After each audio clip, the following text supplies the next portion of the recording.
بیدہ الملک، کہ پوری دنیا کی بادشاہت جس کے قبضے قدرت میں ہے، وہ ذات بڑی بابرکت ہے۔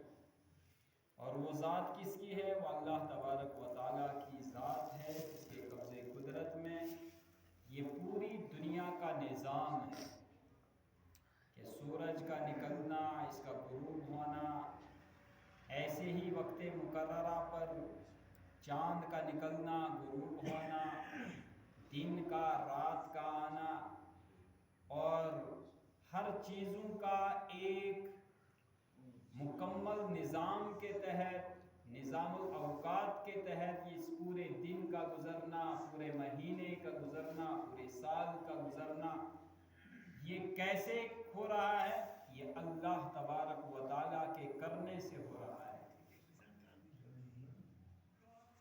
وَهُوَ عَلَىٰ كُلِّ شَيْءٍ قَدِيرٌ کے ذریعے سے اللہ تعالیٰ نے اپنی بادشاہت کو دنیاوی بادشاہوں سے الگ کر دیا، کہ دنیا کے بادشاہ عوام الناس کے بنائے ہوئے ہوتے ہیں، اور پھر وہ کچھ ان کے ماننے والے ہوتے ہیں، کچھ ان کے نہ ماننے والے ہوتے ہیں، کچھ راضی ہوتے ہیں، کچھ ناراض ہوتے ہیں، پھر احتجاج کا سلسلہ شروع ہو جاتا ہے، پھر اور کچھ چیز شروع ہو جاتی ہے۔ پتہ چلا کہ قبضے قدرت میں اس کے پورا وہ بادشاہت نہیں ہوتی ہے، اور اللہ تعالیٰ نے فرمایا میری بادشاہت ایسی ہے، وَهُوَ عَلَىٰ كُلِّ شَيْءٍ قَدِيرٌ، وہ بادشاہ ایسا ہے کہ ہر چیز پر قادر ہے، کہ اس کے تصرف سے باہر کوئی مخلوق نہیں، اس کے تصرف سے باہر دنیا کو کوئی کام نہیں۔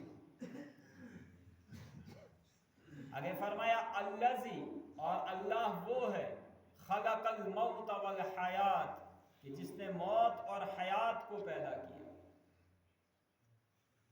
انسان مرتا بھی ہے اور انسان زندہ بھی ہوتا ہے، کہ پہلے انسان تھا ہی نہیں، اور پھر انسان ایک جو ہے مردہ چیز کی شکل میں پیدا ہوا، پھر اس کو جان ڈالی گئی، اور بعد میں پھر وہ اس کو فنا طاری ہوگا، اس کو موت آئے گی، وہ مر جائے گا۔ تو یہ موت اور حیات کا جو سلسلہ ہے یہ اللہ تبارک و تعالیٰ نے پیدا کیا۔ الذی خلق الموت والحیات، موت اور حیات کو اسی اللہ تبارک و تعالیٰ نے پیدا کیا، لیکن اس کے پیدا کرنے کا مقصد کیا ہے؟ لِيَبْلُوَكُمْ أَيُّكُمْ أَحْسَنُ عَمَلًا، کہ انسانوں میں سے اور ایسے ہی جنات میں سے کہ کون اچھے عمل کر کے آتا ہے اور کون برے عمل کر کے آتا ہے۔ لِيَبْلُوَكُمْ، تاکہ آپ کو آزمائے۔ جیسے اللہ تبارک و تعالیٰ نے 3 قسم کی مخلوقات بنائی، ایک تو ہے نوری، ایک ہے ناری، اور ایک ہے انسان جو مٹی سے بنی ہے۔ تو بہرحال جو نوری مخلوق ہے، جن کو فرشتے ہم کہتے ہیں، وہ کبھی برائی کر ہی نہیں سکتے، اور ایک ہے ناری جنہیں جنات، یہ شیاطین کہتے ہیں، وہ تو ہمیشہ برائی ہی کریں گے۔ اگر تم کوئی نیکی بھی کریں لیکن اس نیکی کے پیچھے بھی برائی ہوگی۔ مثال، مسجد میں آ کر ایک جو ہے شیطان نماز پڑھ لے، لیکن وہ کیوں پڑھے گا؟ دوسرے نمازی کو بہکانے کے لیے، یا اور کوئی مقصد اس کا ہوگا، یا دوسری بات ہے کہ کوئی بہت بڑا جو ہے گناہ نیکی کر لیتا ہے، اور اس نیکی سے اس کو نیچے لانے کے لیے شیطان اسے حربے دکھاتا ہے، تیتر بون پہن کا نیکی شش کرنا ہے۔ اب وہ نیکی کرانے میں دخل شیطان کا ہوتا ہے، لیکن مقصد کیا ہوتا ہے؟ بڑی نیکی سے یہ رہ جائے، نیک مقصد جسنا سکے، یہ شیاطین کا کام، اس کا شیاطین کا۔ اور پھر رہی انسانی مخلوق، کہ ان کے اندر اللہ تبارک و تعالیٰ نے دونوں مادے رکھے، کہ یہ برائی بھی کر سکتے ہیں اور نیکی بھی کر سکتے ہیں۔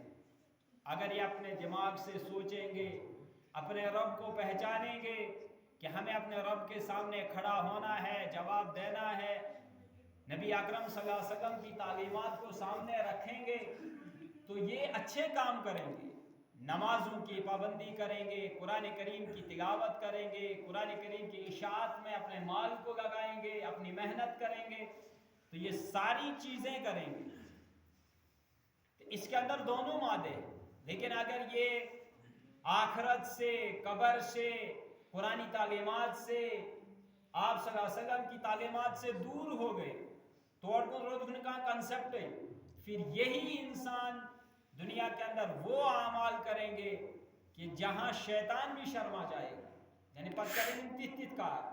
تو انسان کے اندر دونوں قسم کی صلاحیتیں اللہ تعالیٰ نے رکھی ہیں کہ وہ نیکی بھی کر سکتا ہے، برائی بھی کر سکتا ہے، اور اسی لیے اللہ تعالیٰ نے اس انسان کو پیدا بھی کیا اور فرمایا الذی خلق الموت والحیات لیبلوکم ایکم احسن عملا، کہ تم میں سے کون سا اچھا عمل کر کے آتا ہے۔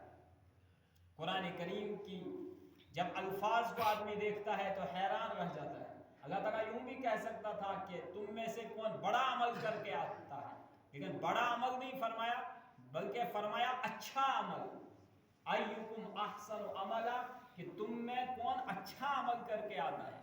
اگر احد پہاڑ کے برابر کوئی نیکی کرے لیکن مقصد دکھاوا ہو، مقصد نمود ہو، مقصد اپنی ذات کی بڑھوتری ہو، مقام حاصل کرنا ہو، تو اس صورت میں اس احد پہاڑ کے برابر نیکی کرنے کا ثواب رائی کے دانے کے برابر بھی نہیں ملے۔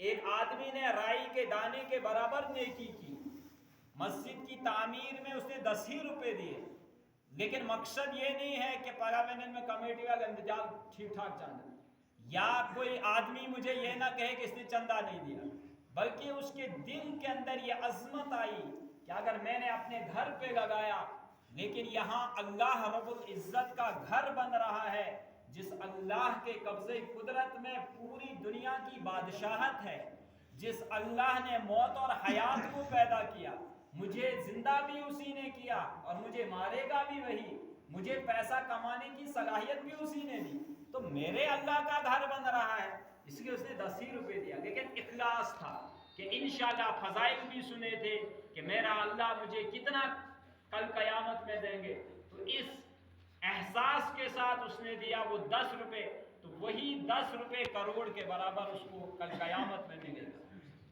اسی کو فرمایا ایکم احسن عملا، کہ تم میں کا کون بہتر عمل کر کے آتا ہے، کہ اپنے خالق کو، اپنے مالک کو سامنے رکھ کر کے جو عمل کرے گا، چاہے نماز ہو، روزہ ہو، حج ہو، زکوٰۃ ہو، صدقہ ہو، خیرات ہو، کوئی بھی عمل ہو، اگر اس میں اللہ کی ذات سامنے ہو کہ یہ میرے اللہ کا میرے اوپر حکم ہے، اور یہ بولنے کی صلاحیت، کمانے کی صلاحیت، تندرستی، صحت، عافیت، یہ اللہ کے خزانے سے آتی ہے، مجھے اللہ نے دی ہے، اس لیے اسی اللہ کے نام پر میں یہ قربان کر رہا ہوں، چاہے اپنی صلاحیت ہو، چاہے اپنا مال ہو، چاہے اپنا وقت ہو، اس احساس کے ساتھ تو اللہ اس کو نوازیں گے۔ فرمایا کہ پھر رائی کے دانے کے برابر وہ کرے گا، ملے گا احد پہاڑ کے برابر، لیکن احد پہاڑ کے برابر کرے گا، مقصد ٹھیک نہ ہو، نیت ٹھیک نہ ہو، تو زیرو بھی اس کو نہیں ملے گا۔